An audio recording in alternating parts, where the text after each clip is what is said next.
Maintenant, les titres. Il a été le premier à porter l'écologie à une élection présidentielle et c'était il y a 50 ans, en 1974. René Dumont vient d'être honoré chez lui à Montargis. Une allée a été inaugurée à son nom.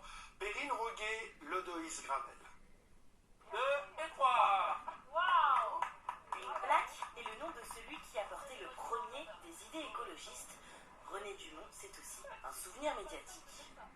Et vous savez ce qui va se passer? Eh bien, nous allons bientôt manquer de l'eau. Et c'est pourquoi je bois devant vous un verre d'eau précieuse, puisque avant la fin du siècle, si nous continuons un tel débordement, elle manquera. Des mots ancrés dans les mémoires, même lorsqu'on est un maire étiqueté les Républicains. Moi j'avais 12 ans et j'ai un souvenir de ce verre d'eau et de ce monsieur en pull rouge avec sa tignasse blanche, et qui était vraiment quelque chose d'extraordinaire. Tout le monde rigolait un petit peu bien sûr, mais en même temps il avait dit une chose sensée, ce verre d'eau, je le vois encore.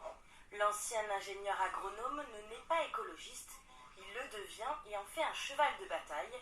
Il remporte 1% des suffrages quand il brigue le poste de président de la République, mais il crée des vocations. En 1974, j'étais moi-même en Afrique, quand Dumont a commencé sa campagne électorale.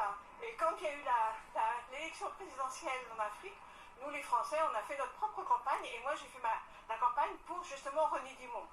50 ans plus tard, il reste les idées qui ont évolué, mais surtout un état d'esprit. C'est le courage politique, c'est le courage de se lancer dans quelque chose auquel ça va rien vous rapporter, personne ne vous croira, vous allez perdre du temps, tout le monde va rigoler, mais vous avez des convictions et il faut se lancer. Quand on a une idée, il faut se lancer, il ne faut pas se décourager. C'est le courage aussi, c'est le courage politique. Voilà. L'allée René Dumont longe le canal de Briard, hommage à son combat écologiste, mais aussi là où il a un temps habité.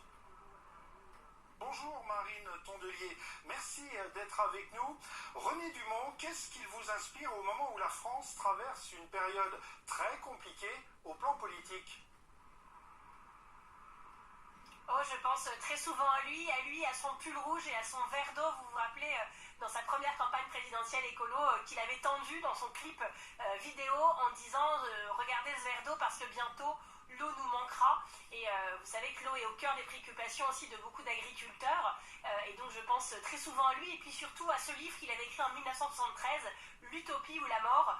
Je m'adresse souvent à lui dans les meetings écolos en disant non René, tu n'étais pas un utopiste, tu étais avant-gardiste. Et c'est quand même deux choses très différentes. L'écologie, c'est le réalisme.